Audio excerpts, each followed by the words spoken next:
I come as a pilgrim of peace in search of fraternity, animated by the desire to pray together and to walk together. Now, Kamal Kolo, who is a professor at Soran University's Scientific Research Center, and he joins us now from Erbil, one of the destinations for the Pope on his visit to Iraq.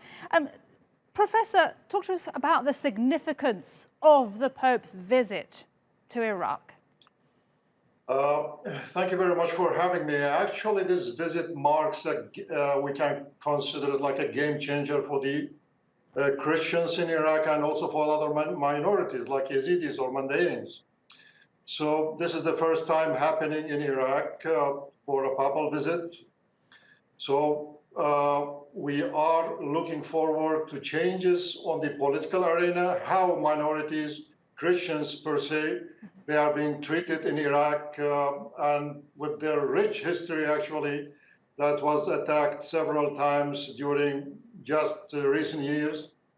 Their numbers dwindling in Iraq, finding a safe haven in Kurdistan, Iraqi Kurdistan.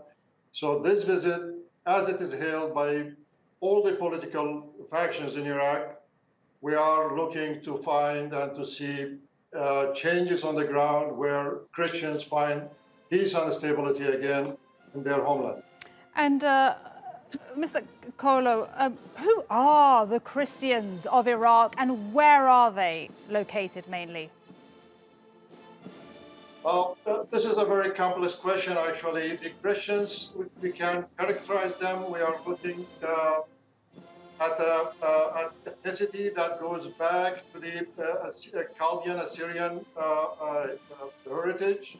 So they are speakers of Aramaic language, and they adopted Christianity actually within the 1st century AC, that with the advent of Christianity into Mesopotamia. So by this, they are very distinct minority, deeply rooted in the history of Mesopotamia, currently Iraq. And why have their numbers reduced so much over the past 20 years? Unfortunately, actually the numbers started to reduce from the 90s of last century. And their livelihood was attacked in many aspects actually in Baghdad or Basra or other places.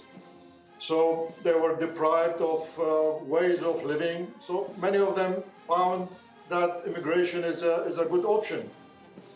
But the great crisis actually that they were subjected to that really affected them happened during the after 2003 with the fall of the previous regime and establishment of the new Iraqi democracy in Iraq, and how they were attacked by the Al-Qaeda in Basra and Baghdad and in other cities. Having that in mind, and just to let you know, and for the audience also, that the number of the Christians in Basra, for example, is now null. In Baghdad, huge, several quarters, actually residential quarters in Iraq, they do not have Christians anymore. So in Mosul, we just saw in Daesh what they have done after 2014. So shock after shock made the Christians in Iraq, plus the Yazidis, of course, that they have no more living to continue living in Iraq, although that they are the oldest inhabitants of Mesopotamia of Iraq. Thank you so much, Professor Kamal Kolo, for giving us that important background on the Christians of Iraq as the Pope makes his first ever visit there, and he is currently in Baghdad. Thank you so much.